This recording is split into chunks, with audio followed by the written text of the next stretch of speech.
Hello, everyone. Welcome to episode 8 of the Northstar podcast. Today, we got some special guests here. We got Sara and Kelly. So it's going to be a little bit of a different format for today. These are actually two of my clients that I've been working with for a long time. And I really wanted them to come on and explain their experiences and stories of how they got into fitness, and just to explain from a different side of view, not a professional side of view, but for someone who has gone through the journey themselves and has experienced it as a parent. So that's what the topic for today will be. I'm going to hand it off to Sara, and I'm going to have her start just by explaining her story and how she got started. Hey, Jeremy. Thanks for having us. I'm really excited to be here because I feel like my story is probably really similar to a lot of people out there. I've been fairly active and involved in sports for my whole life. I've played competitive fast pitch for 26 years. I've always played school sports. I've always been involved in running. I've ran a couple races, done a couple half marathons, and I got started here at the fitness lab when my second daughter was born, so about 6 years ago. Melissa had a mommy and me class here, so I would bring both my girls here. One was 2.5, one was a newborn. And we would just work out with the kids here, and there was lots of other moms in a similar position. It was really welcoming, and Melissa really promoted that weightlifting, the resistance training, and really easy movements for new moms. So that's how I began, and I did that for a couple of years, probably all the way up until COVID hit. And then you guys had the take-home workouts, and I was home for 6 weeks from work, and I did those workouts religiously for those 6 weeks every day with my kids. Didn't matter if it was a crazy day or an easy day. We incorporated those. I think it was 40 minutes usually, and with that, I ended up making progress that I wanted to make. Ended up losing a little bit of weight. And then when we came back from COVID, me and you started working together. So you learned a little bit about my story, and we started incorporating more strength training, more personal training, working on nutrition, which was the huge game changer for me. That was probably the pivotal moment for me, really learning how to nourish my body, what I actually needed to make better progress. Really strength training, which was really fun, and then hitting those new goals, not always plateauing out. And that's kind of my journey to here. We've been working together now, I think, for 4 years. Yeah, it's been a while. Yeah. So I think I saw you a couple times a week for quite some time, and we're down to 1 day a week, but I've always worked out on my own. So I probably still train 4 to 5 days a week, and a lot less cardio, no more running. So it's different. It looks different now, but I really like what I do, and I really enjoy it. Good. And I just want to, it's one of those things where for today, how the podcast is going to look is I really want us to make sure that your guys' stories are really going to impact how other people see it too. I know I'm going to ask for Kelly's story now. I know it's a little bit different because there's two people. But yeah, I would love to hear now Kelly's story and her side of view of it as well. So Kelly. So where I got started? Yeah, just how you got started here, or when was the pinnacle moment where you're like, holy, I now understand it way better. I was told all these lies, or I was told these things for so long. How did that kind of stand out to you? I mean, I could go on and on about what I used to think versus what I think now. But so backing up, I've always been super active. Just like Sara, I started playing competitive ball when I was 8. So I've always been kind of fitness minded. Yeah. My weight has yo-yoed, I'd say, but I really do try. And when I work out, it's usually before my mindset was always get skinny, obviously. Because you're a female. That's all you want. You just want to be skinny. And I grew up during the era of Paris Hilton and Nicole Richie, and you see them on the magazines, and they were so skinny. And if they just had a wrong angle, they're pregnant. Yeah, they're pregnant. And you're oh my God, they still are under 100 pounds. Anyway, So, but that was mindset. My mindset always was going in, was doing that. And so I always was like cardio, cardio, cardio. I used to be a letter carrier, Canada Post. I'd walk like 10K a day. I'd go to the gym. I'd run for an hour, then work out for an hour of light weights, because God forbid if I get bulky. and I did, that was after I had my son. So that was like even 13 years ago. And before him too, like I was pretty thin. But then what brought me here was I was very cardio focused on that's how I was going to lose weight. And I wasn't losing weight, and I started gaining weight, and Sara was having this very transformative period in her life. And she started coming here, and the things that she was telling me about nutrition and the way she was working out, it's like, what? That is like the total opposite. Total opposite. All I was supposed to eat was like, there's no carbs, just eat vegetables, like don't bulk up, like very, very easy. And then what she was telling me was completely different. So then I started coming here probably maybe 2 years ago. But I had some like pivotal moments in my life that really shifted my mindset of why I wanted to start working out. I wasn't so focused on just being skinny anymore. My son was growing older. We have a very active life. We like to backpack and go camping and hiking. And so I really wanted him to be a part of that. And so my mindset really shifted. One time we took Evan hiking, and we hiked the Chief. And so in my head, I was like, hey, we're going to go really slow. He was maybe like 8 years old. I'm going to just make sure he enjoys it. And it's really steep. And he just motored up that mountain. I was like, wait for me, hold on, wait for me. Like he's going around corners, and I was just like, I wasn't out of shape, but I was tired, like most people are going up that. And I was like, oh my gosh, I need to make sure that I am staying fit so that I can continue doing things with him, because he's only going to get older, he's going to get bigger, he's going to get stronger, and I am getting older, and it's harder for me to stay stronger and fit. So my mindset shifted. I came here. You have taught me so much about even just how to work out properly. And I know we've talked about this so many times. I'm like, I just get so frustrated thinking about all those times I used to work out and like wasted all that time lost. Wasted so much time being in the gym working out, and I wasn't doing anything really. I mean, I was still there. I was still working. Yeah, still showing up, still trying to be healthy. Yes, I just wasn't being as effective as I could have been.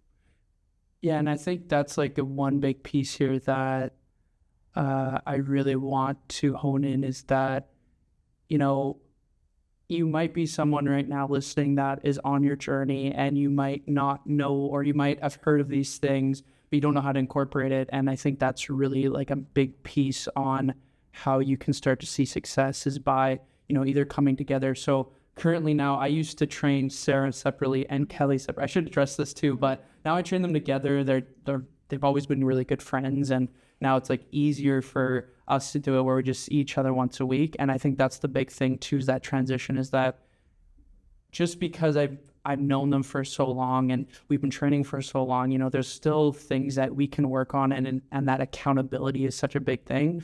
Again, when Sara and Kelly both started, we were seeing each other more than once a week, right? But now as we filter through, they have a better understanding of their routine at home. They can incorporate things that we've learned here. Their nutrition is like more on top of things. They understand the basics and the nutrition that they need to do. It's easier for them to do it outside of here, right? And I think that was the one thing that I had vocalized to you both. I was like, it's really beneficial for you guys to still come in once a week, keep you guys self accountable, but how can you also keep yourself accountable outside of the gym?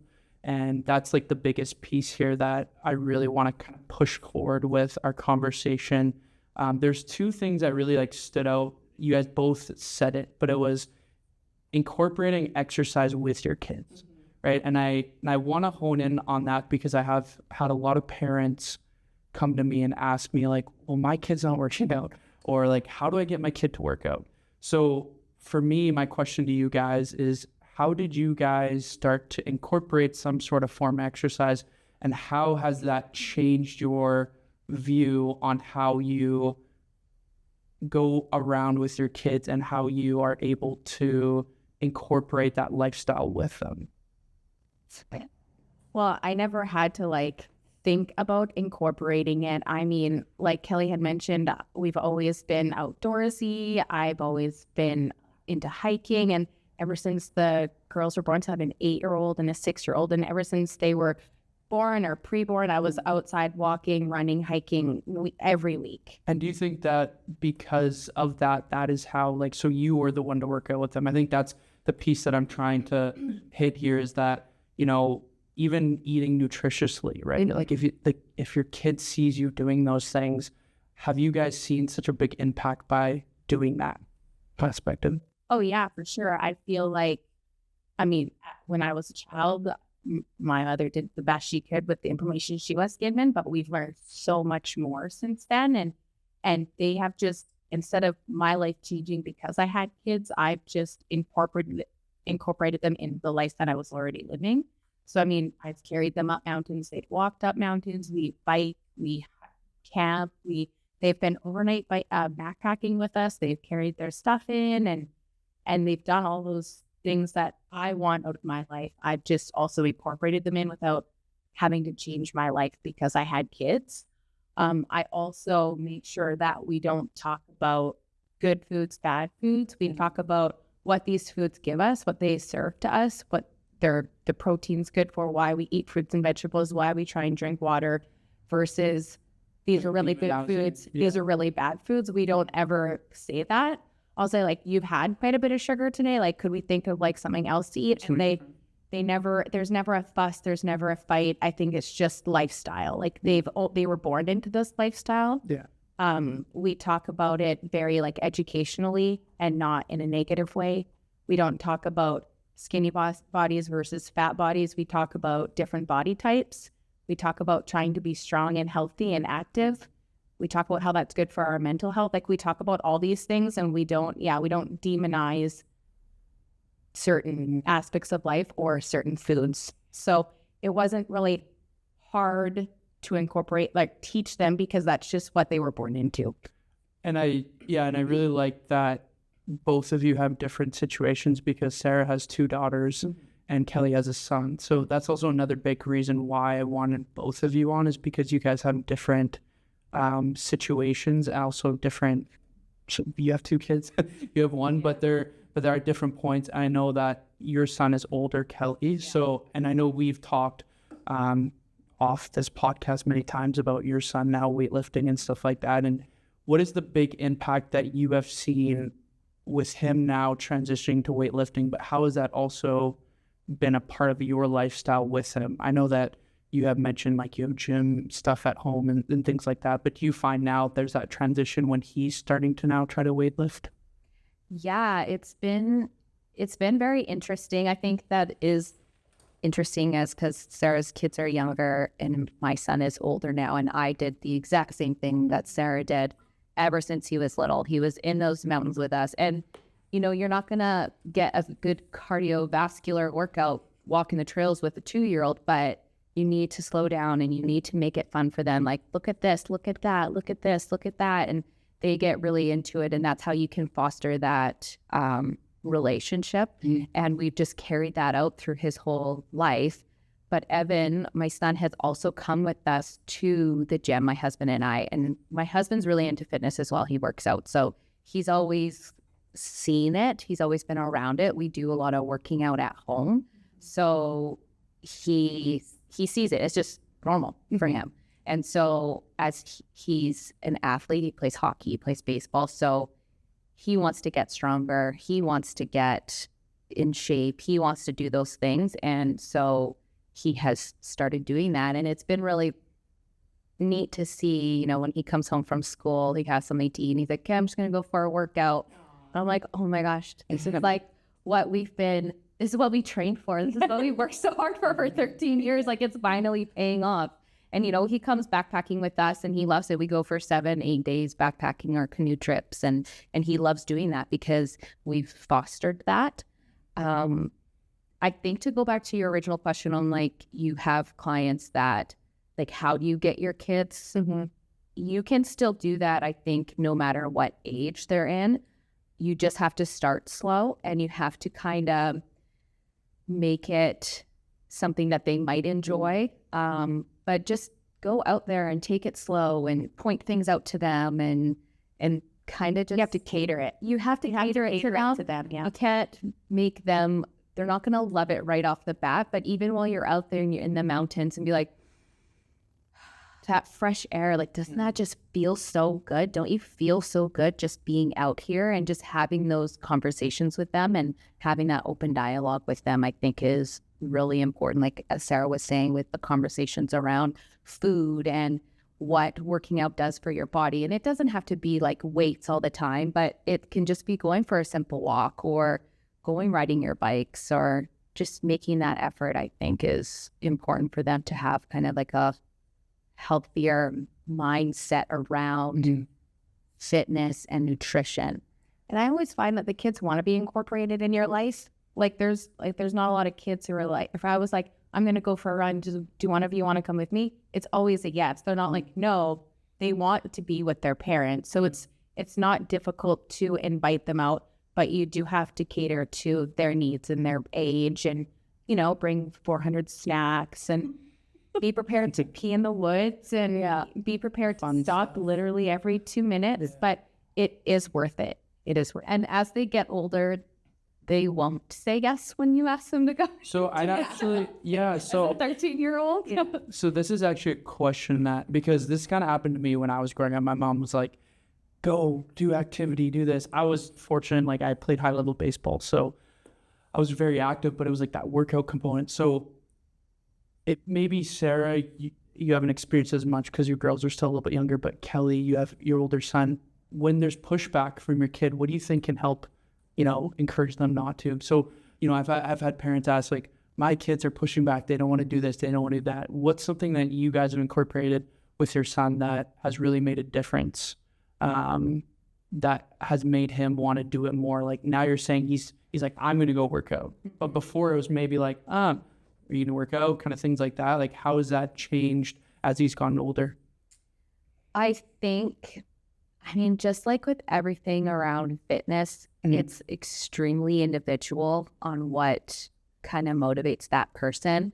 And I say that as someone who I'm around a lot of 13-year-old boys and their mothers and their fathers. Like we talk a lot while they're playing hockey or baseball, and all the kids are different. There are some kids that are just, you can't get that kid motivated to get off the couch to do anything, like doing the dishes or going for a walk, even hanging out with their own friends. Like they just don't want to do that.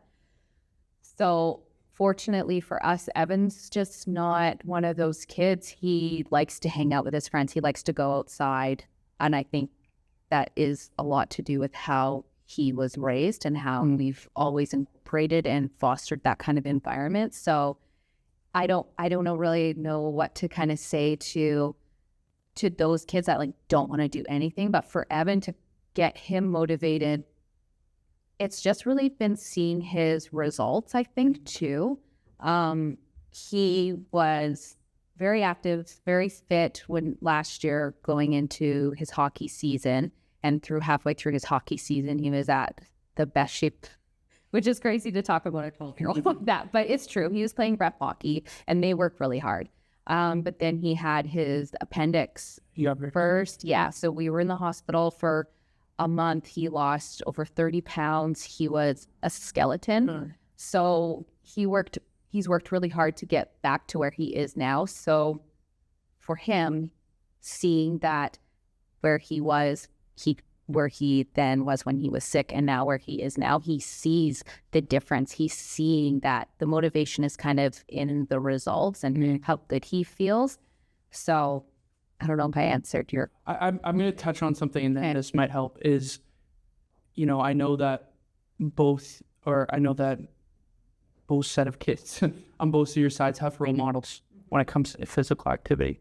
If that could be a coach, they're both in some sort of sport. I know that you had mentioned that your son has done training before as well. So do you think that was a big impact? Like having that role model, like if a parent's, having a real struggle with it, do you think that's made a huge impact as well on their... I think so, for sure. Yeah. At 100%.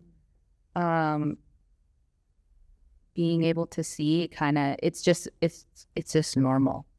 It's not normal for him to be home from our Saturday and Sundays and not do anything. It's normal for him to have 2 or 3 games that weekend, or we go out for a big hike, or we're working out and home in the gym, or we come here. Like, it's just normal. That's normal. Yeah, and for the girls, I would say hearing it from another adult is super beneficial. So even if I'm saying, Yeah, because that's what I start to see sometimes. Like, parents can say it as many times, and then as soon as you put them in front of someone that's different, they're like, you have said it your whole life, and then they hear it one time, and they're like, it just clicks. oh yeah, like both of my girls are in swim club, and my oldest has been swimming competitively for a couple years, and she's had a female coach for a couple summers in a row, and it's like, well, Coach Haley said that I need to drink lots of fluids and get shade in between my swims. I'm like, that's great. I'm glad that Coach Haley told you that. So like, if they hear that from somebody that they admire, somebody from their skill, or a dance teacher, or whoever is saying it to them, it is beneficial, but also reinforces, I think, that what we're saying, like, we're looking out for you. We want the best for you. This is what we think you need to do. This is what your coach needs. Like, so I think it's just like a good a positive reinforcement at the same time. Yeah, and I just, basing off that, I think there's a lot of programs out there nowadays that, if you as a parent are struggling to get your kid active, look into local programs or sports even, right? That will really push the kid to, be in a different atmosphere than with their parents, because that's sometimes where I see that pushback. Mm-hmm. Like, we even do at the fitness lab here, like youth camps. So like, you get kids in here, they have a coach, they are doing those things, training. I've seen kids, they have like personal trainers, if that's once a week, to get them in, like, trying it out, doing things like that. And I just believe that's like a really big thing. And it sounds like you guys have incorporated that with your kids as well, but also been a good influence on them to be able to have them be part of the active lifestyle, right? And I think that is what it truly is at the end of the day. It's incorporating it in your lifestyle, right? So it's like, how do we now, when we have 7 days in a week, how can we incorporate activity into our life? If that's hiding it in somehow, if that's, let's go on an adventure, and you're going for a walk. Well, that's getting them outside and things like that. So I think it's really cool that you guys have been able to do that. Touching on a few things that you have said also about your guys' stories, I want to hear your guys' take on how you guys have been advertised to over the years, right? And how that has changed either how you have viewed fitness, but also how it's changed how you help your kids now, right? Like, how has that mindset really switched on yourselves? And like, what did you feel when you learned certain things? I know, Kelly, you had mentioned that, it was frustrating, but for someone who's listening out there that has been in your guys' shoes, where they're like doing a ton of cardio, eating not enough food, because I know both of you guys have been in that situation. We've chatted about it. And doing a ton of like activity and not getting good sleep, and, not weightlifting. What are some things that you guys really would advise or have someone start at if they were looking to really transform how they start to show up in the gym? I feel like I've had this conversation with a number of my girlfriends. I feel like I'm like a huge advocate now for like strength training and protein. I'm like, you guys got to do it. But like, honestly, society's education to females as like a young teenager to 6 years ago is definitely to get skinny, use lightweight, high reps, cardio, running's amazing. Like, they never advertised walking. Like, I used to laugh at people I'd be like, this person's walking. I'm going to run. I'm going to run double what I'm like a really competitive person by nature, and like real goal oriented. So I would always like be setting goals and like pushing myself and doing way more than the average person, and never seeing results. If anything, going the other way. If anything, like, I'd have to eat less, do more, and not lose weight. And like, all I wanted to do was lose weight. I didn't come from like a super healthy background. I've always been heavier. So like, all I ever wanted to do was be skinnier. And like, I worked harder than everybody. So it was a real frustrating, probably like from like 15 to 25, like 10 years of doing what I thought I needed to do and never really making any progress, like other than like maybe like 10 pounds here or there. Like it was never anything major. So that was really frustrating. But and then I started really running races. I took like running clinics and did a couple half marathons, and like the girls would be at the end, like waiting for me. They knew what I was doing. So we always like, it was always positive. I never disliked it. I've always liked being active, but hitting that moment where we talked about, you've really had to rein me in. Like you really had to be like, you're going to do one set. You're going to not move for 2 minutes. You're going to do I know it's hard for you. And like, I was like, what are you talking about? I can like kill a workout in like an hour and 20 minutes and do so much. And you like reined me way into like 5 movements, 1 hour, no cardio. Like you're going to like walk. So to this day, like I almost never run. I walk everywhere. It's my main form of cardio. It can incorporate my dog, my husband, my kids. Like, so now like I don't have to do it alone because I'm not trying to run laps around people just walking down the road. And getting strong, it feels good. Like you hit new milestones you never thought you could hit. Yeah. Pretty much it. There's Good.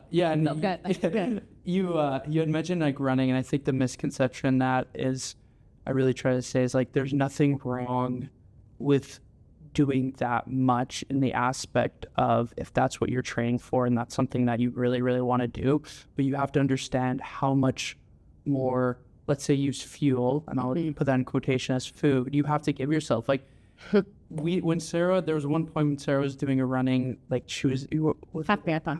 It was half marathon, and we were like 3,000 plus calories, and like her weight wasn't budging. Like that's how many calories and carbs she needed to eat to be able to fuel. And like if that's something you want to do and that's something like you love, and just understand that that's the kind of, it's almost like a job, like eating, training, it's like another. So it might be harder for you to maintain, let's say, a body composition what you envision, but it is something that you have to take in consideration, that you might just have to put more effort into those other things to make sure you are staying healthy. And I think that was the biggest thing that was like an eye-opener. Yeah. We pushed that. It was a lot of effort to eat that much food every day. Like we were eating, and you were having a hard time keeping weight. It was really hard to eat that much food. And then, we were getting me to eat like spoonfuls of peanut butter and honey. Like I would never have dreamed of doing that like 2 years prior, like just eating spoonfuls of sugary calories. Like no, you wouldn't catch me dead doing that. and that's that's the thing, right? And I think that's the misconception is like, obviously if you're someone who has a sedentary job and you are not doing much exercise and things like that, probably those things that Sarah just mentioned probably are not going to be the most optimal. But you are running like, I can't even remember how many times a week. Yeah, 4 times a week. And they were long runs. Like these were short runs, right? So it's just understanding the difference between. But the reason why I really push, and for females especially, I really push weightlifting is because it's one of those things that you're not just getting stronger, but it empowers you as well. Like it really gets you to, do things that maybe it was harder to do before, right? I know I've heard stories of like, even as like you're on a plane and you have to put your luggage overhead on and like strength training can really like do that. And like, that's some things like that I've really seen a benefit. The one thing that I also want to hear on Kelly's side, because hers was similar, where she did a ton of cardio too. She had a job that involved cardio, and I just want you to explain that side when you were working. It was delivering mail. Yeah. And how much cardio and things you were doing, but also how that has shifted now and how you view it within your day to day. So what I was doing before. So like, I want you to tell people what you were doing when you were a mail carrier, plus what you do at the gym after. So and I'm not saying this to like bash. I want to educate people of like, because these are going to be very similar stories that people have gone through, and if not, they're going through right now. Yeah. So that's yeah. Yeah, no, I was letter care. I think I even said it already, but I would walk up to 10K a day and carrying heavy mail, walking up and down hills, driveways. Like if that was a crazy, every day you would do that. And then every day I would go to the gym and I would run for 1 hour on a treadmill. So yeah, you like that's 1 hour Yeah. every day after walking 10K. And then I would do weights for 1 hour right after, and like legs. Those, yeah, I mean, my legs hurt. But yeah, like maybe 5-10 pounds. That was it. And I would do like the same thing too. That was another thing. yeah, like using 5-10 pound weights. Yeah, that Yeah. was it. And I would do that every day. And yes, I was skinnier, but I was also like 26, 27. So How did you feel? I felt tired because I was also not eating appropriately. Yeah, I was gonna say how much were you? I was very like, you want me like eating a sandwich? Yeah. Those 2 pieces of bread on there. Are you kidding me? Like, yeah, okay, there's lettuce and tomatoes and like chicken or whatever, but there's 2 pieces of bread. Like, I can't do that. So eating a sandwich felt like a cheat meal. It was terrible. It was terrible. Mentally, it was just ridiculous. So now, how has things changed? Like, what is your now? And the reason why I want you to tell us what it looks like now is because of how much more time per se you have, but also how much less stress that you have with how your schedule is now. Yeah, I mean, definitely the time is huge. I mean, we come here for an hour, but even at home, I can do a really great workout in like 20 minutes. Like if I only have 20 minutes, I can make that work and I can kill it and I won't feel sore the next day.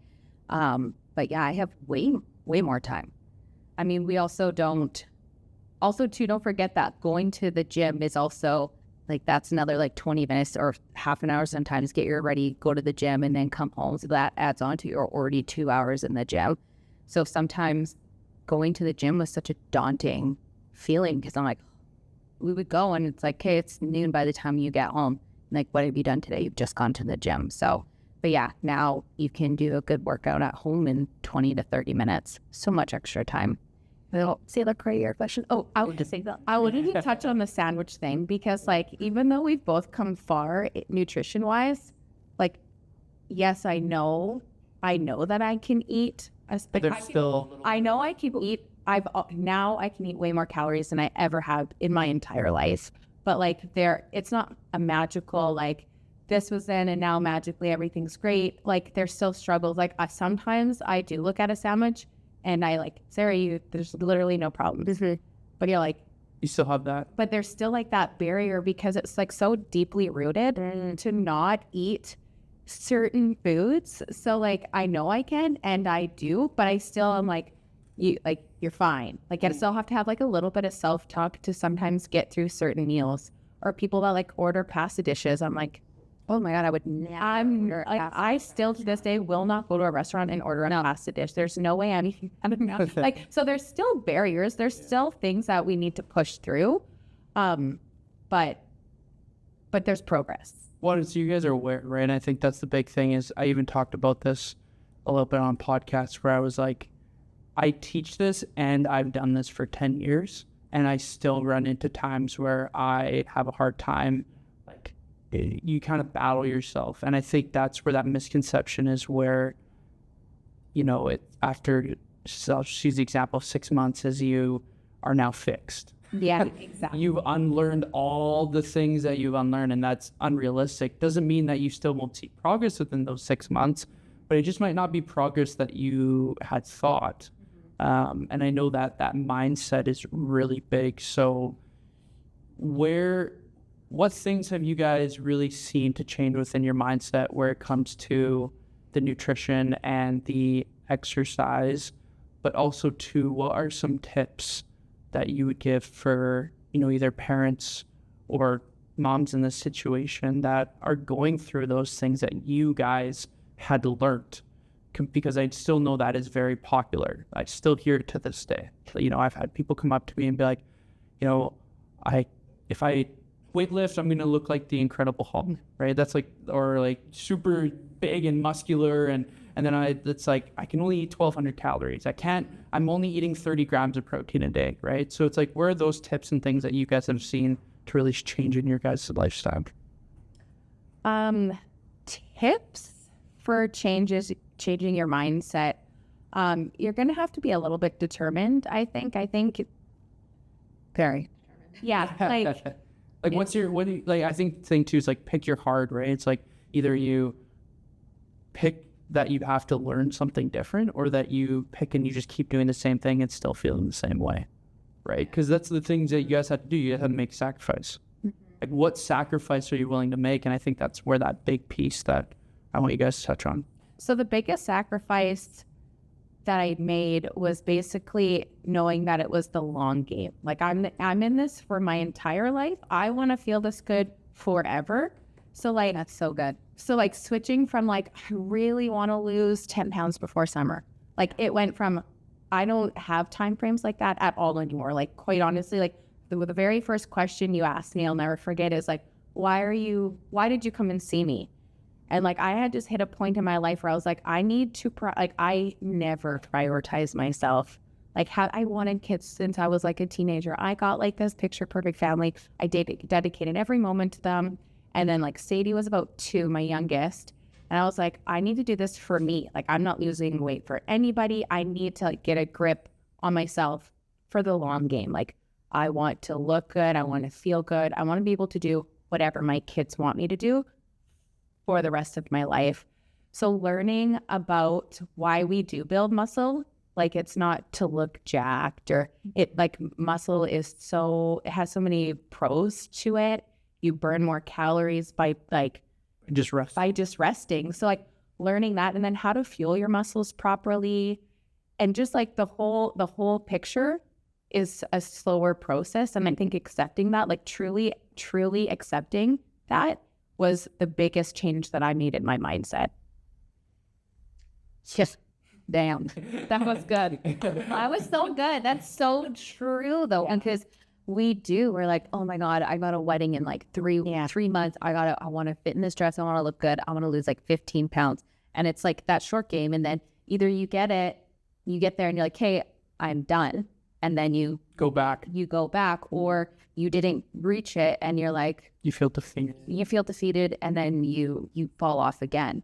It's that mindset that you're in it for the long haul, but like, you're not just doing it to get skinny. Yeah. You need to have other motivators in there. Like, you want to be healthy. Mm-hmm. You only have this one life. And do you want to be like 50 years old and not being able to go for walks, and like those things are really strenuous for you? Like, no, I want to be able to, my grandkids come over and be able to like ride a bike with them or go for a walk with them and stuff like that. Like, you really have to look ahead and know that there are no get rich quick schemes. There are no get fit quick schemes. You gotta work for it. It's hard. Yeah. And that's realistic. Like, that's the real picture. And I think that's the time. When I see that's like, the advertisement is like, lose 10 pounds in 2 weeks or whatever. Yeah. Right? And it's just like, gain 20 back a week later. Or the problem is, you still see women doing that. Like, you still see them on social media. You see them in person. They're cutting their carbs. They're losing their weight. But like we've talked about, you're also losing your muscle. Mm-hmm. And like the positive things that you need your muscle for. Like, you don't want to see somebody just cutting their calories to lose the 10 pounds, but they really lost 5 pounds of fat and 5 pounds of muscle. Like, and they worked so hard for that 5 pounds of muscle. Yeah. And like, muscle's really hard to build. And I know me and Jeremy have had so many conversations where it's about fat loss. If that's your goal, is mm-hmm. fat loss, it's not about weight loss. It's about actually losing the fat and trying to keep that muscle or build that muscle. So that's another really big game changer. I'd say that I preach to all my female friends. Like, I feel like I'm always talking about keeping muscle and building muscle. Well, we've also chatted about like, how most people, they're like, I want my performance to be better. I want to gain more muscle. I also want to lose body fat. I also want to be like mentally strong. I also want my sleep to be really good. It's like, you can say that was me. I know that was that. So to do all that, and it's not that at any point in your life that those things can't be balanced, but to be your most optimal at all those things at the same exact time is all contradicting, right? It's like, I'll give an example. If you're trying to lose body fat, well, now you're not giving yourself as many calories that you would need to perform. So it's like, it's going to be harder for you to gain muscle. So I think that was the one thing that really stood out when we would have conversations back and forth. It's like, okay, well, what is your true goal? It's like, what do you really want to do, right? It's like, do you want to maintain? Do you want to be like happy with who you are now? Or do you want to keep losing muscle, keep losing fat at a rate that's like not going to be sustainable? Because it's just like, you're always going back and forth, back and forth, back and forth. And how did you guys feel that was on your guys' body? I know, Kelly, you had mentioned that you were tired and things like that. Like, how did you guys feel? Like, how would somebody know that they're kind of doing that by the feelings they had day to day when you guys were at a point where you were feeling like that? I don't know if I'm a great example for this question because I'm a real go-getter.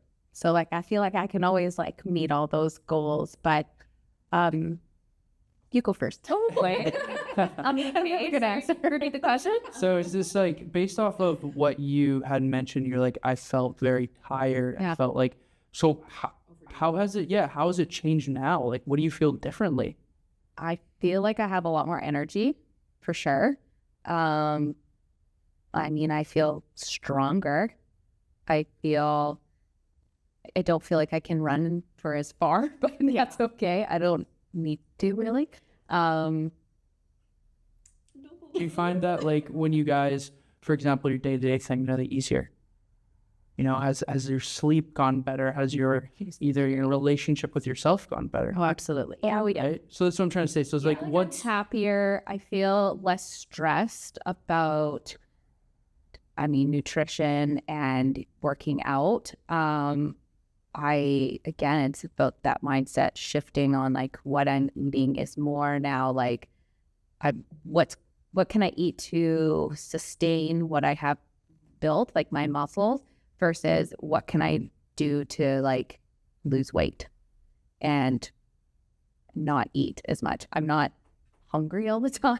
Yeah, you're not starving. I'm not starving myself. Yeah. I feel less guilty, but I think it's very important to go back to what Sarah said about that sandwich. It's like, it's still so rooted in you that it's a constant battle. Yeah. It's not such a hard battle though anymore, but we win the battle now. we win the battle now. I know what to say to myself, because I know not the science behind it, but I know that those 2 pieces of bread are not going to kill me or not going to put on 5 pounds in the morning when I step on the scale. I know that now, but I do have to tell myself. I have to remind myself. There's reservations, like constant reservations. Yeah. But I'd say the one big thing that's changed for me, slowing down and not trying to be an overachiever in all the aspects, is that my mental like health is the strongest and most like clear it's ever been. So like daily activity for me, I've learned over the last 6 years, it's like a must. I don't care if it's pickleball, I don't care if it's walking or training or any form of exercise or physical activity, hiking, walk, like it can be anything. It makes me happier and it makes me a nicer person and it makes me a better mother, a better wife. Like I just am a better human if I do these things. So I'm not only in it for physical changes. It is a huge mental game for me. So for people that, parents or people that say, that they don't have as much time, right? The reason I'm asking this question, because I know both of you have very busy lives. You guys have kids, they do sports, they do this, events, parties, all that. Like, how do you guys fit it in, and why is it so important for you guys to fit it in?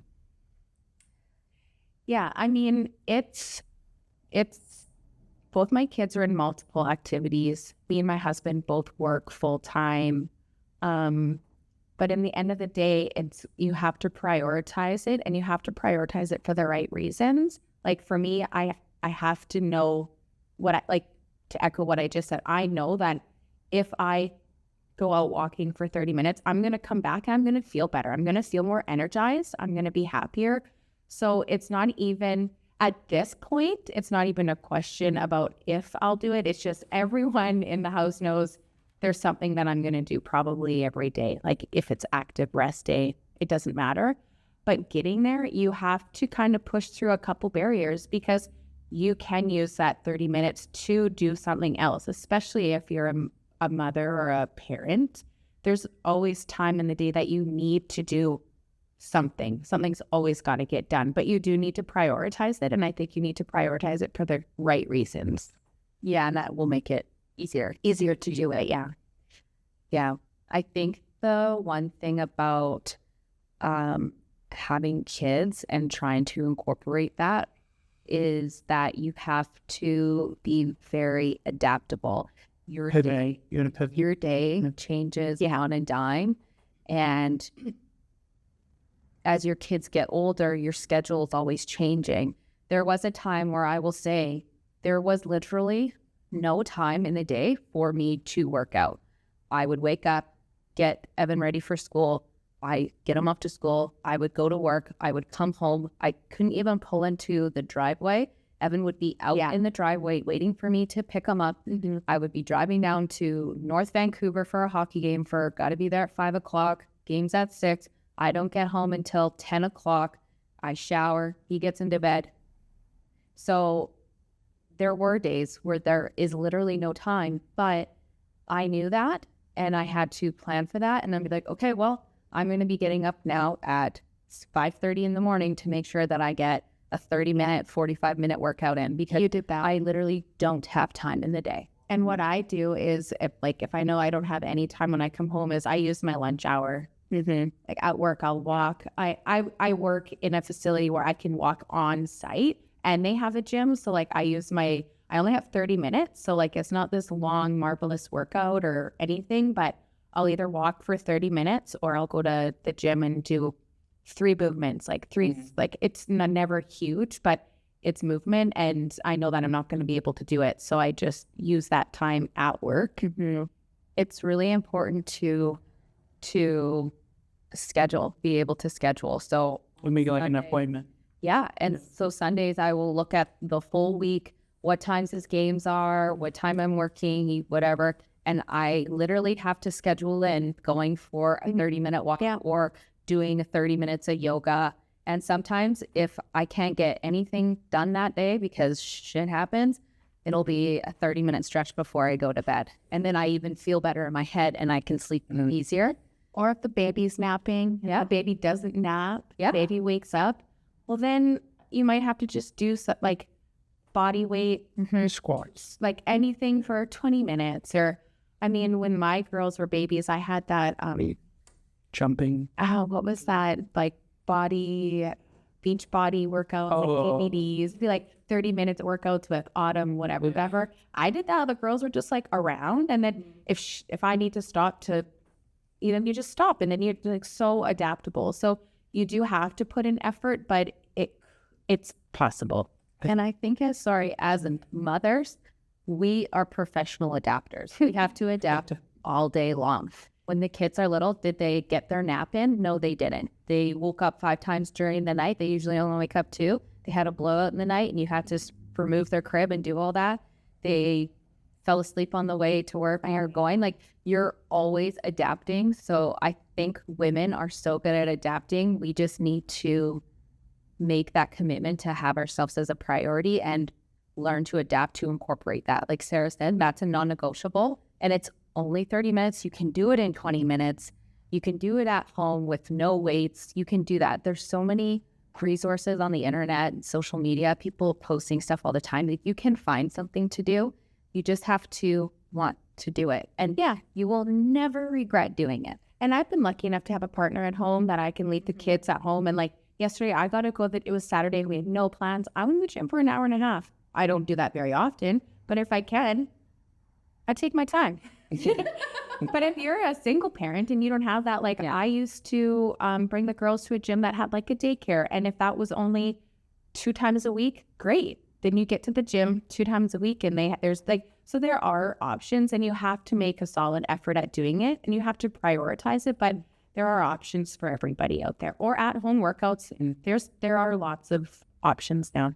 Well, I think that's the misconception, is that you need to have like a perfect hour each day for like to have it like be an hour. It has to be an hour. It has to be 3 times a week. And it's like, it can literally look like one week you have 3 hours, the next week you have 30 minutes.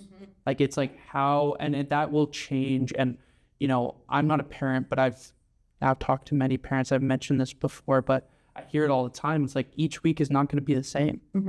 Each week is not going to be a perfect hour at the gym. Like, it changes sometimes. Like you said, Sarah, like, you had that an hour and a half, but it doesn't come often, right? And it's like, when you have that time, really try to utilize it. But when it's really hard to do, like, what can you do that is gonna, you know, push the needle forward still? If that's doing 10 squats, or is that stretching before bed, right? That's still moving the needle forward, but also to understanding that you just might not get to where you want to be as quick because of that. And that's okay though. I think that's the big picture, is that, you know, if you really look, we had the perfect schedule where you guys were able to have 4 hours a week to work out. You could go to the gym. You had nothing else going around. In that 12-week period, if we were consistent with that, you didn't have to worry about feeding in or making food for anyone else. You didn't have to worry about anything else. Yeah, you guys would probably see a lot quicker results in 12 weeks. But that's not realistic for everyone. Not everyone has that. So that's the big like picture that I really wanted to paint for everyone, that is not, and it's coming from people that, you know, are literally experiencing it as we speak. This is their life, right? So it's easy for me as a coach to be like, well, this is what you should do because this is the best way to go about it. But it's everyone's life is so different. And I really want to touch though too on your view on, as your kids get older, what do you hope for them, from the things that you guys have learned now, what do you hope for them as parents, or what are some fears that you might have towards that moving forward for them? Like, what do you really want to try to hone in so that those things that you guys have been told are not something that they believe in as well?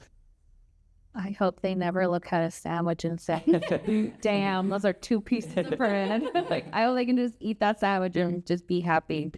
I don't know. There's so many things. I mean, like, in relation to health. Yeah, or just like, what do you hope for our kids in relation to health moving forward? I think exercise doesn't just have to do with your physical. I think that's also another misconception, right? Absolutely. It has a lot to do with mental, and emotional too, right? Like, it could be, you know, you could have a really hard day and you go for a walk and you feel a little bit better after. And so it's how do you as parents really try to push that for your kids, but also, you know, what do you not want them to also know, or what do you not want? What do you want to try to kind of unteach what you have been learned or what you have been taught? Yeah, I think I touched a little bit on this earlier, but yeah, I know you did, and that's why I just want to kind of. I'll circle back. Yeah, go a little bit more in depth. I feel like I want to have the education behind, like, I want it to be educational, and I kind of want it just to be a part of their everyday, like, their thinking. Like, for an example, December, the last 2 weeks of school, my oldest was having massive anxiety attacks every single morning to go to school. She didn't want to go to school. Our days revolved around just like calming down and talking about it. And it was a really hard couple weeks for her. And in the middle of the 2 weeks on that weekend, we ended up going for a little hike and mission that we do often. And she really didn't want to go, and change was really hard, and she was just having a hard time. When we were nearing the end of the hour hike, and she was happy as a pig in shit the whole hike. Like, honestly, like, the happiest, and she loves hiking and walking, always, no matter what. And near the end of it, she said, you know, she was like walking in front of me. She said, you know, Mom, I haven't had a whole worry this whole time we've been walking on this trail. And I said, and I didn't say like, yeah, I know. I was just like, isn't that like super cool that we can be in nature and that's how it makes us feel? I was like, I want you to remember that. So if you're having a tough day, that maybe this might help. So like, I just always say a little piece and then we just leave it alone and we keep going. So my hope is that these little conversations and these times that we have together now are just incorporated in their life as they grow up, and it's just second nature to them. I want it to be a mental release for them, or I want them to really enjoy it. I mean, they're active now and they absolutely love it, and I hope that they keep going with it. I think a big tip too, though, is, not creating an environment where activity is a punishment. Mm-hmm. Yeah. Right. That's just not even speaking to kids, just people in general. Yeah. And I know that sometimes when, we're not feeling the best and we're not wanting to do those things, it's really hard to go and do those things. And I know that you guys talk about pivoting and things like that, but I really want to hone in that just because you have a run planned or just because you have a weightlifting session planned doesn't mean when that time comes, if you end up just doing body weight stuff, like that is okay as well. And that's one big piece that I really have seen with you guys that you guys have kind of learned over the years is like, just because we don't have all the time in the world, but what can we do to adapt and change those things as well? I want to touch on now what does your nutrition look now? So like, what does your day-to-day nutrition look now? Like, what were some things that, I know we chatted about lower calories and things like that. That was things that you had believed, but we didn't really touch on nutrients or things like that as much.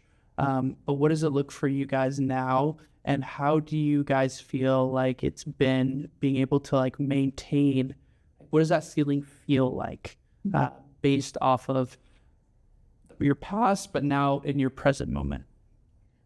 For me, I think when I wake up in the morning, my focus when it comes to food is protein.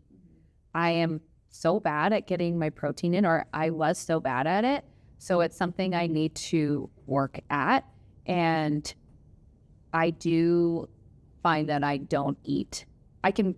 It's very easy to not eat enough. Mm-hmm. And so getting that protein in, like you were saying, when you're trying to eat all those calories, and it is like a full-time job. Mm-hmm.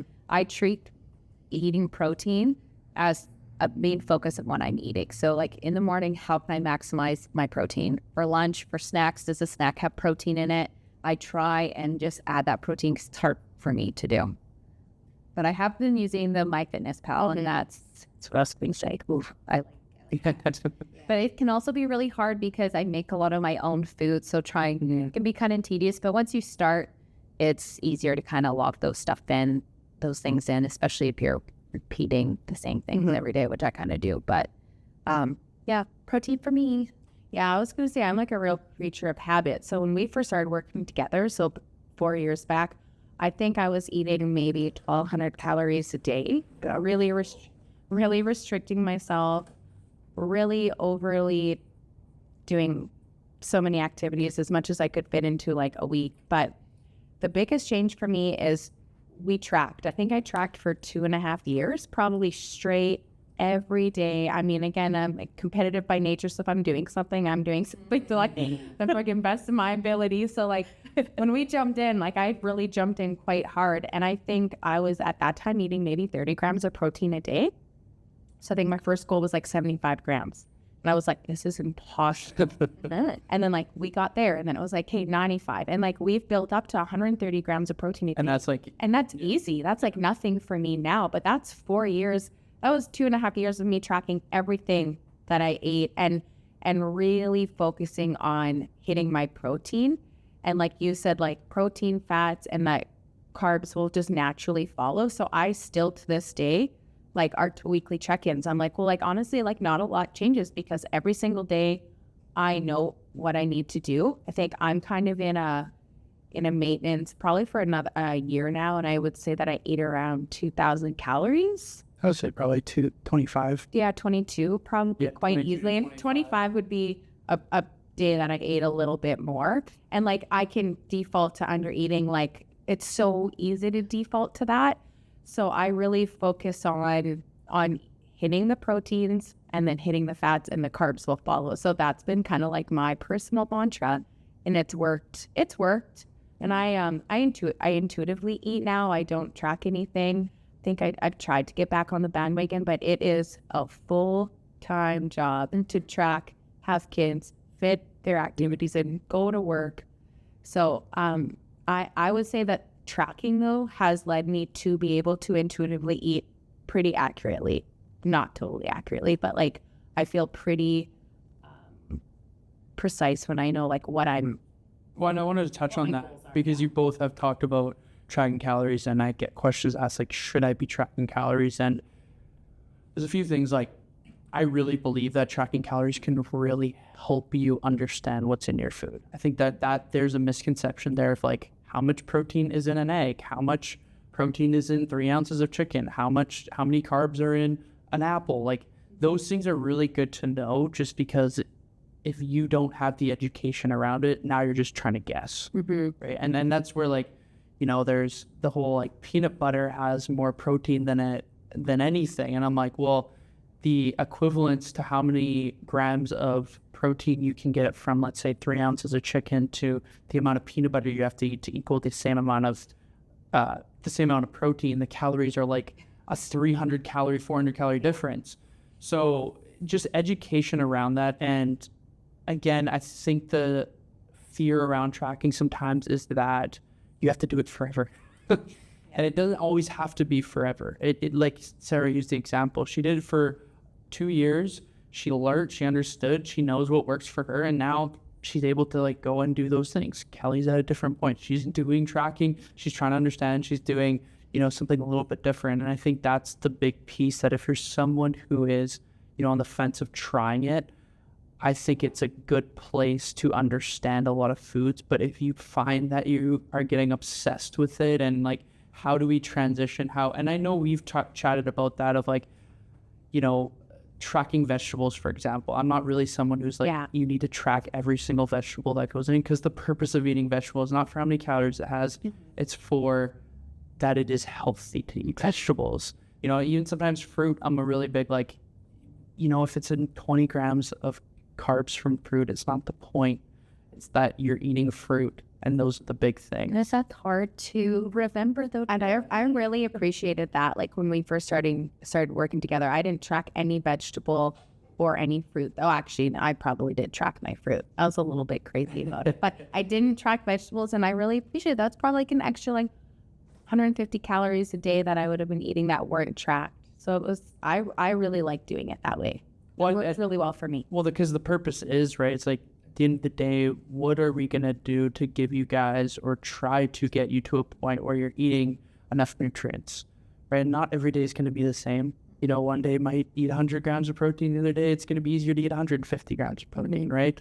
But it's just having ranges for yourself, and treating this not as, I'm eating these foods to lose fat, but I'm eating these foods to make my journey of health easier.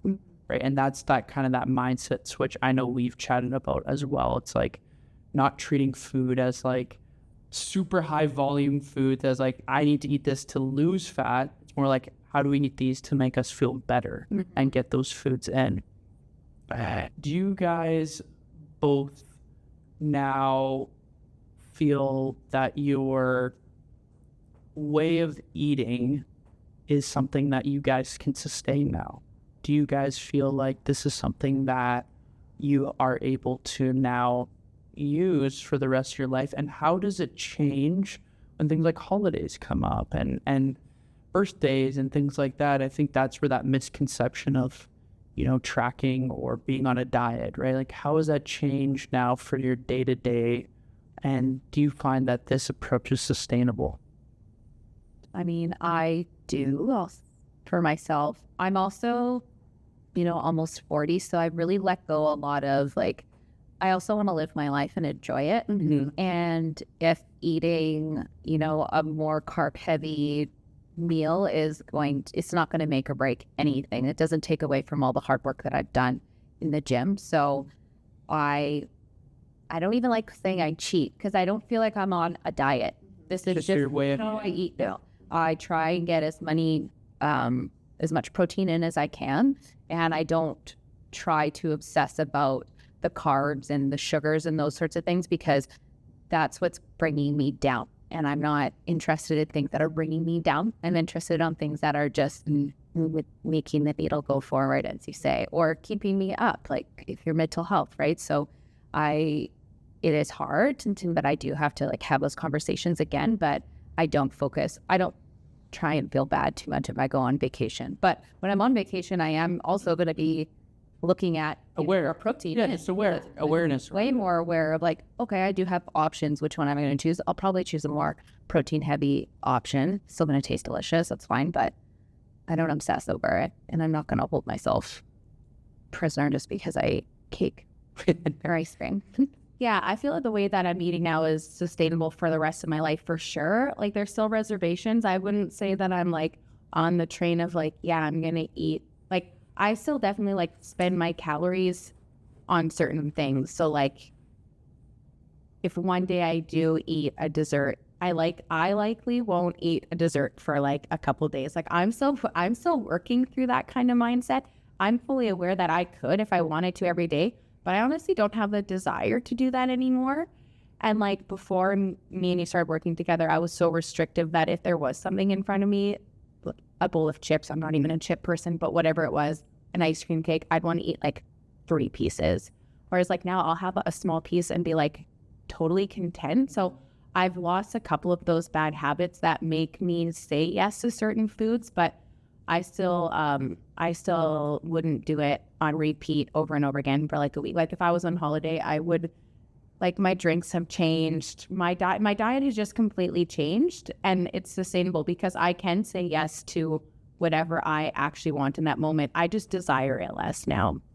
Do you find like, we've talked a bit, again, I don't have any background with eating disorders or anything like that, but do you guys find that, I can touch on binge eating because I've been there as well, but do you guys find that, you've experienced that at some point, binge eating? Yes. For like binge restrict, binge restrict? Yeah, eat. What has that, like, do you guys still have that problem? I don't like the word like it shouldn't be a problem, but like, do you guys still suffer from that? Because that is something that is so hard on the body, is going binge restrict. Do you guys deal with that as much anymore, if any, at any point, because of how you look at food now? I don't think I deal with that, I would say, at all, really, because like I was saying, I will eat what I want to eat. I just am not going to eat a whole bag of chips. If the chips are out there, I'll have some chips or have some ice cream, but I'm not going to. What do you tell yourself in that moment? Get it, girl. What do I tell myself? Yeah, so like how do you set a guideline, I guess, or like structure for that, right? There's a bowl of chips in front of you. You're telling yourself what at that moment? I think I just don't really tell myself much, except I feel because I have set myself up for like, say, that day, I've had a lot of protein and I've eaten well that day. I don't have a tendency to even want to eat a whole thing of chips. And I think, I'm more, I don't know, thoughtful about how much work that I've put in, that I don't want it, but I'm also I don't have those cravings. Maybe that's because I'm not holding back all the time.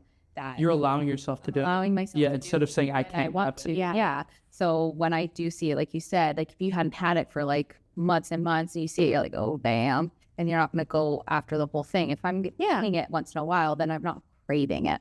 That's what I was gonna say. I'm gonna say it better than no. I'm just way more mindful. Like, do I want it? Do I not want it? If I want it, I'll take a handful, or I'll take 2 handfuls. Like I don't limit myself anymore. But I also never feel the need to like go.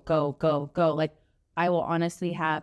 I think we went away and put 1 bag of chips in between 4 people, and it took us like an hour to eat it. Oh yeah. And I was like, we ate so many chips. It's a never-ending bag of chips. Like no, but it was like one. Like I felt like I was eating chips forever. It was like a small bag of chips.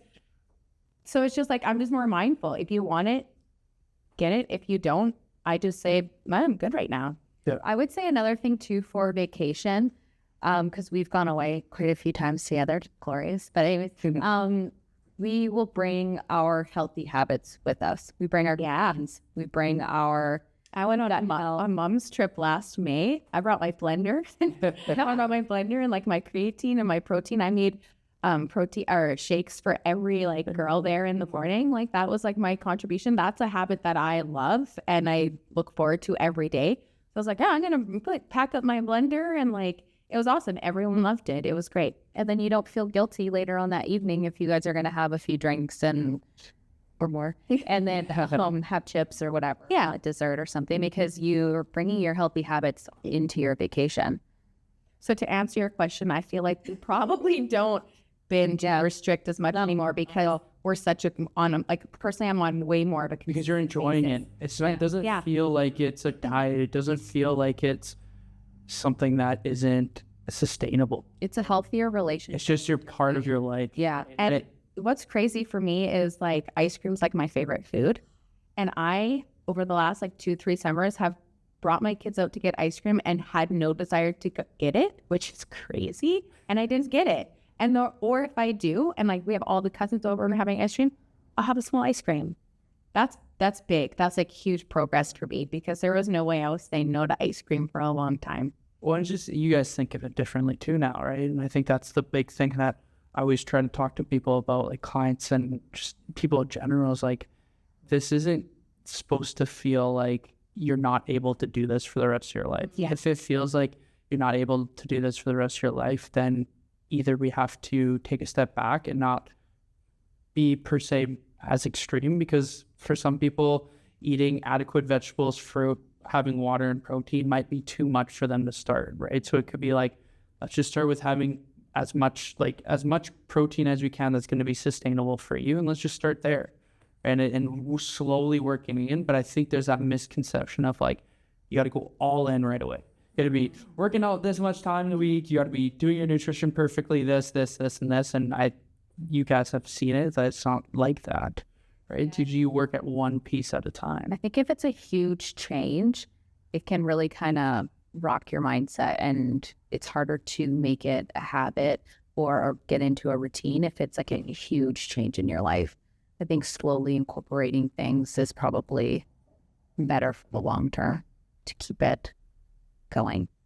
As you guys have progressed through your journey, what sacrifices have you guys had to make on what you had envisioned where you wanted to be, but now you're at where you are now in a healthier body? What are the sacrifices you had to make, and that you have to tell yourself that that's not what I should do? Oh man, for me, it was like time away from the kids. Like I thought I was like so selfish to prioritize myself for an hour a day. I was like, I can't be away from the kids every day. Are you crazy? I'm not away from the kids every day, but like that was a huge barrier, a mental barrier for me to get through. I couldn't get there for a long time. So to break through that barrier for me to realize that I can totally prioritize myself. And in fact, it's an incredibly healthy thing for my girls to see me doing, and for them to see how I feel and how I talk about it. Like it is a passion of mine. And we talk about it all the time. My whole family is fully aware of how I feel about it. So getting through that, I think, benefited our whole house. What about body image? Sorry? What about body image? What sacrifices do you feel like you have to make in regards to that? Because I know that we've talked about this, and I know that it's something that is male still. There's still males that deal with body image, but I tend to see more females as I've worked through in this industry. How has that changed for you? And I know that it's probably something that is still always a work in progress. I understand that. But now living a healthier lifestyle, how has your view of body image changed? And I stumped you guys. It's not being stumped. It's so deep. Yeah, that's fine. Well, let's go deep with this. I feel like body image still to this day is different every day. I mean, sometimes you look in the mirror and you're like, God damn, you're a badass bitch, you know? Like, fuck. And then other days you're like, wow, that's And it could be literally 24 hours later. Yeah. Like sometimes you're like, what is happening here? Or like, why won't this change? Or why is this still here? And I'm doing all the things that I've been trying to do. So I think body image is really, it's a hard one to What have you guys let go of the fat? that never going to have washboard abs. Yeah. But I've known that my whole life. It's different for me because I was just saying to Kelly the other day, lots of females go from being thinner when they're younger and then heavier when they're older, whereas I'm, in fact, the opposite.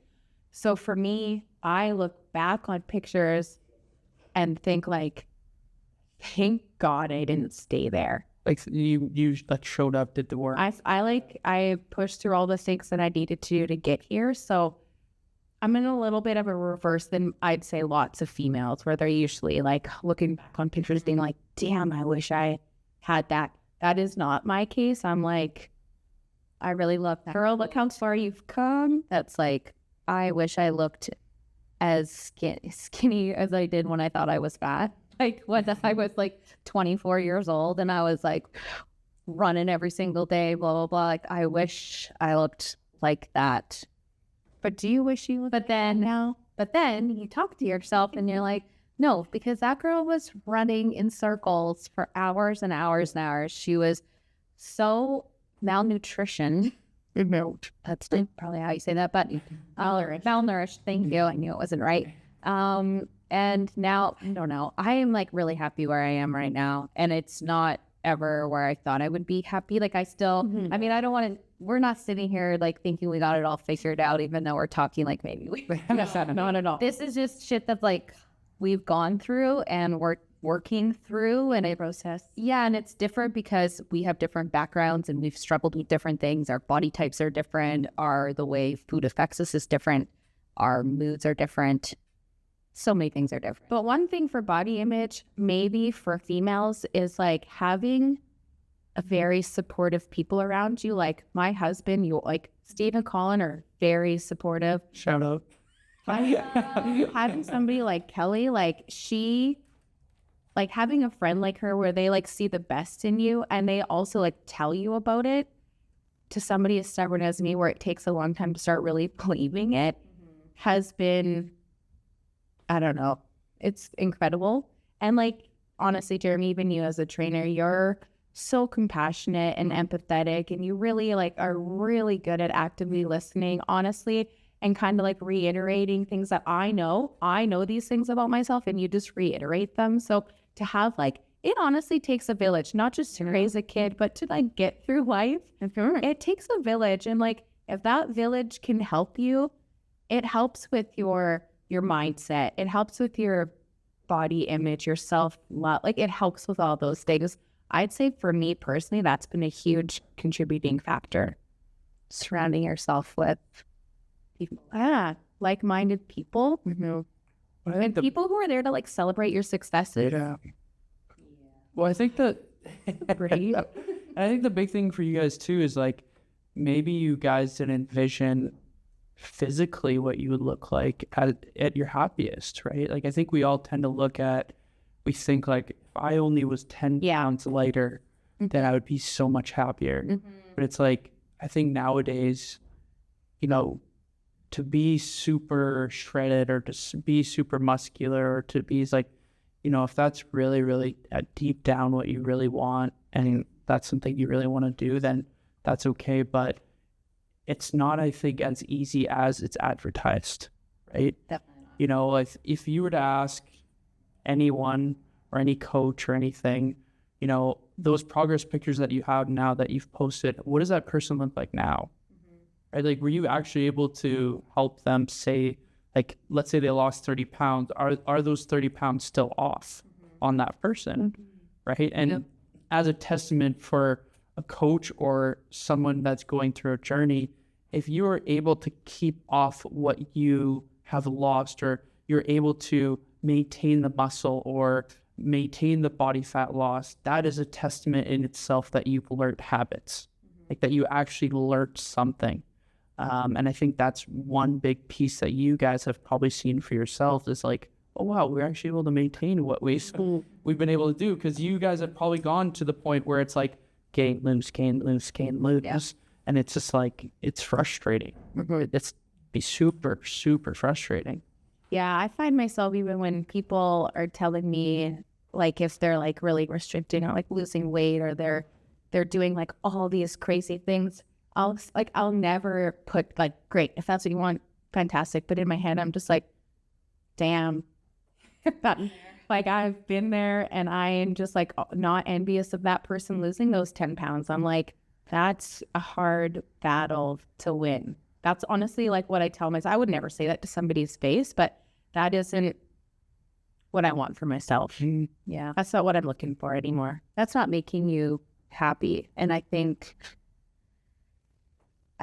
I now put more value on being mentally happy than I am that what my body looks like is going to make me mentally happy. I think the process, like I've definitely learned to enjoy the process that I'm going through, and like are working out and the things that I'm learning, I'm enjoying it. So I'm not just looking for the enjoyment at the result. I'm enjoying the whole part of it. And even though my body doesn't look like where I would typically like, where I would love for it to look like, it still looks good. This is a good body. And like my mental state, You feel way better. oh my God, I am. and like there isn't anything we can't do. No, hell no. So good job, bodies. Thank you. Sorry, that was Yeah, and as you know, as being a mom, it's your body goes through very different stages with having a kid, and even stages where you don't have a kid. Yeah. So it's something that I really try to preach, that, you know, if that is somewhere you're at currently and you're trying to get through it and understand it, you know, I think these stories from Kelly and Sarah hopefully can really resonate on like that. It might not always envision what you had maybe look like, but you can still be super happy mentally. You can still be super happy physically, and you guys are probably able to do a lot more. You guys still play like slow pitch to like on a Pardon? I mean fast pitch compared to fast pitch. Well, my bad. Yeah, very competitive. We're offended. So offended. Oh my goodness. Not that slow pitch isn't hard or anything like that, but we play fast pitch. Yes, fast pitch. My link was incorrect. I'm gonna be hearing this for the rest of my life now. Yeah, you can watch this. I did come and support. Yeah, yes. that was awesome. Yeah, that was so very nice. And that's like something that I really like to do, because it shows like, you know, that your lifestyle can actually improve, even though, let's say, we're not focusing on just body fat loss, right? It's like you guys are still able to play, you guys are still able to compete, you guys are like, a lot of either parents or moms can't say that, right? They're not at a point where they can do that. And, you know, if you're someone trying to get to that point, it's going to take some time, but it's still possible. And I think that's also another big thing too, is like, I'm going to guess that you probably didn't think at this age that you guys would be probably your happiest, or that at this time that you guys would feel the best. Yeah, absolutely. And yeah, so. Yeah, we use a lot of the things that we enjoy doing in our lives, like playing very competitive ball.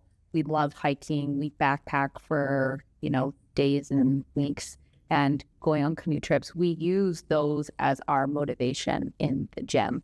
So we're not just working out to get like a big butt. I'm working out to get strong legs, because I want to be able to carry a huge backpack up a mountain, because I also have to carry more shit, because I want to bring my kid and he can't carry as much as I can. So I need to stay strong so that I can do those sorts of things. So my motivation has definitely changed. And I think getting sort of hobbies and those sorts of things in your life helps. Well, it's nice because you guys like reflect on how exercise is improving your life. So your statement of like getting strong legs so I can go hike, instead of like getting like, I'm doing legs so I can lose body fat, right? It's just like how you shift and how you say things is such a big way of how you're going to start to feel better in your own self. Speaking on, you had mentioned working with a coach, working with me, things like that. How has that been for you guys, and how has something like that really been an impact on your life? I mean, starting to work with you for me was a game changer.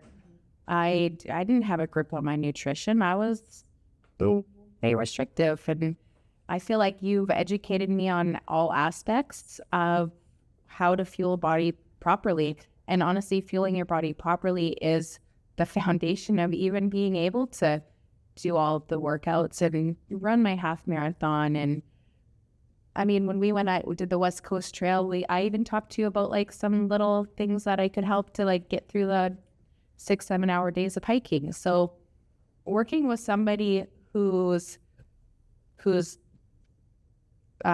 specialized in certain things, it's just like working with a coach of ball. They're going to help you get better in your skill. You're helping me get better at this life skill. So I think it's invaluable. Thank you. Well, I love Jeremy, and I will tell anyone who will listen to me about how much I love Jeremy. I will say Sarah started working out with Jeremy, and the things that she was very pivotal in my mindset shift as well. The things that she'd come over and she would talk about like, oh, Jeremy, blah, blah, blah, blah, blah. Talking about nutrition, all the things, like all the things, how he was nutrition, how she was working out. Oh, like, wait, what? You can just go and work out and lift heavy weights, and you're not supposed to be doing any cardio. You're not like running 10K every weekend. And because I just thought, anyways, yeah. So that was a huge mindset shift for me. And then just hearing her relationship with you and how much like how supportive you are. And like she was saying, you're such a great listener, and it's more than just coming here and just like seeing your results. You're teaching me how to do it properly. You're making sure that I'm not just like pulling it down, but like I have lats now and lat engagement. Yeah, I know how to engage those, whereas I don't know how many lat pull downs I did my whole life, and I never engaged the lats. It's crazy. What a waste of time. I don't just think. But yeah, and then you've always just been, you're super easy to talk to, and you're always wanting to listen to us. And I don't know if I answered that, but go see Jeremy. Thank you. The reason why I wanted you guys to share is like if somebody's looking for, a coach out there and things, I really, I don't, not everyone needs to see a coach and have that as an opportunity, but I have seen, not just with myself, but other people that have had coaches or clients that have come through here and the change that they've seen. And, you had mentioned specialties, but if you're looking for if somebody's looking for a coach, what should they be looking for? Like, what are some things that really stand out to you that you have really experienced that would really help someone that is like, I'm in this situation. You guys have said a lot of things that really resonate with me. I'm actually been thinking of going with a coach. What are some things that really stand out when looking for a coach or having someone that is going to help you or guide you and be there with you during your journey? I mean, a huge thing that stood out for me was you always pushing it back on me and what my goal was. Like, what is your goal? Because I was that person who wanted to get good at literally, I wanted my performance to be good and I want to lose weight. And that was me, and I was all in and I was willing to do it all. And you would let me, but you would always kind of like guide me into what I truly wanted. And it doesn't always have to be weight loss. So I think like a coach that is good at honing into what the true, like, what are you really like looking to get out of this session? What are you looking to get out of this year? It doesn't, and you would say like, it doesn't have to be, if you don't want to lose weight, if you don't want to lose fat, it doesn't have to be that. It can be get new personal records. It can be performance. It can be, I want to hit 14 home runs this year. It can be literally anything. And I think to personalize and to like that, being able to listen and personalize like the training behind that And then to add like personalized nutrition behind those goals was really huge. So I would say like looking for a coach that's willing to not just eat this, do this, lose weight. Like, I don't know, like I didn't feel like I was like another tiki box. Like I felt like we were really and just doing whatever I really wanted. And honestly, like my goals change like every 3 months. I'm kind of a crazy person that way. And you adapted and we did change like our goals every couple months. So Well, and that's realistic though. I don't think you always will have the same goal. Like, and there's going to be things that come up, right? Especially you guys playing competitive sport. Like, when season comes, like, why can't it just be a performance goal? Like, it doesn't always have to be fat. It doesn't always have to be muscle gain. Like, it can literally be, like Kelly said, I want stronger legs so I can go hike, right? So that's just a little piece of, you know, when you're looking at goals, it can change time to time, and that's okay. So, I mean, I went and saw Jeremy because devotion cut me, obviously, and I trust Sarah with my life. So anything that's good for Sarah is good for me. But I think that the thing I love most is the relationship that we have. I love being able to come in here and feeling comfortable. You make me feel very comfortable. You don't make me feel any sort of the stupid things that I used to think. You never made me feel stupid for thinking that way. And I'm like, why would you think that? Blah, blah, blah. You're like, oh, okay. Yeah. Have you thought about this? Or like, you're just very like empathetic and gentle with your guidance, but you push me, like you will push me. It's also very relatable. Yeah. Like it's easy to relate to you. So to have a coach that you can relate to, I would say like, it doesn't have to be Jeremy. It can be Jeremy. But if you just find a coach that can relate to you and has compassion for you, I feel like those are two really important things. Yeah, I think it's like picking a counselor. Like you have to find someone that you're going to mesh well with and you're going to feel comfortable with. You don't want to be made to feel bad already when most people are already not feeling great about themselves in that situation. But yeah. Yeah, and the big piece, I'm going to talk as to other trainers here too, but can help clients as well. But, you know, I think the misconception with a trainer is you have to be the smartest person in the room. And it's not that. Obviously, it's important to know how to exercise properly, how to do certain things form-wise. But, you know, you guys touched on it. It's like relatables. I might see, you guys more than I see you guys see your friends or your close family on a weekly basis. Like that's the one thing about the fitness space is like there's no other field where you are seeing someone that often. Even if you're getting a haircut, you're not going twice a week. You have an appointment at the doctor's, you're not going every time, right? So it's like you really have to build a relationship with the people that are around you, and it's super important to like. Honestly, at the end of the day, I would say probably the most important thing is that you can relate to the person or just feel like you can talk to them and be their friend for the hour that you see them. If you can't do that, it's going to be very hard for you to come in to the gym and to train because all you're going to feel is kind of like it's not fun and it's also not. And I think that's also a big piece of it too. And I think your clients walking in, they're going to be in different mind frames. Like maybe they had a long ass day at work. Maybe their kids were screaming right before they left the house. Maybe they want to just come in here and you yell at them and tell them to pick up, but maybe sometimes they just want to do something lighter and just maybe vent or I don't know, learn stuff. Like, I mean, I walked into the gym, I think one time, not in a good headspace, and we walked. Let's just go for a walk today. And then like my overachiever was like, I need to do more than walk. Like, I need to, like, grind it out. You're like, no, we're just going to walk. And that's what we did. So, like, you have that, like, readability on people, that compassion, that empathy. Well, and just talking about, like, pivoting again. Yeah. Right? It's like I think that's the big thing, and it kind of ties within everything that we said today is that just because there is a plan and something happens or it's okay to go off the plan and do something that's still in the direction that we're trying to go. And that is one thing that I value in you guys as well as people that I've been able to train is it makes also, as much of this is a job, it's a passion of mine, but it makes it really fun to have people that, you know, I can also call a friend.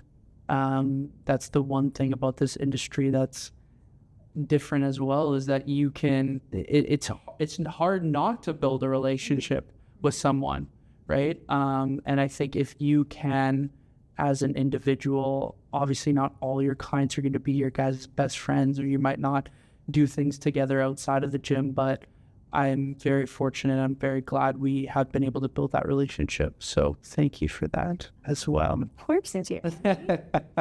I do want to just kind of end it off here, because this is a good place to end it off. Just, I really wanted to talk about the fact of like what you guys would advise for people that are looking for a trainer or somebody that's going through the things that you guys have gone through. But I just want to end off, if there's anything that you guys want to say. I don't know. It's a little bit different, because usually I'll say to the person, like, follow us on Instagram or things like that. But you don't have to share that or email or anything. So it's gonna be a little bit different. But do you guys have any final words or anything that you guys want to just end off before we finish this podcast? I'll just end it off saying that, like, the physical part of your whole, like, holistic, like, wellness is just like a quadrant. Like, there's emotional, there's spiritual, there's physical, there's mental. Like, take care of yourself as a whole. Like, grinding it out in the gym, like you said, isn't good, the only thing that's going to make you happy. So I think people need to take a look at themselves and just find the bigger picture. Well, I'm not going to say anything better. What did you say? Well, All of that. Yes, I agree with her. Yeah. It's more than just what you look at when you're looking in the mirror.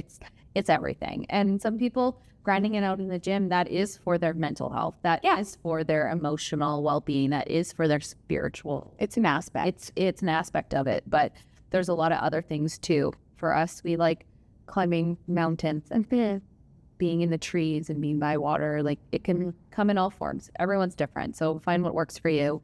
Yeah. It's not easy.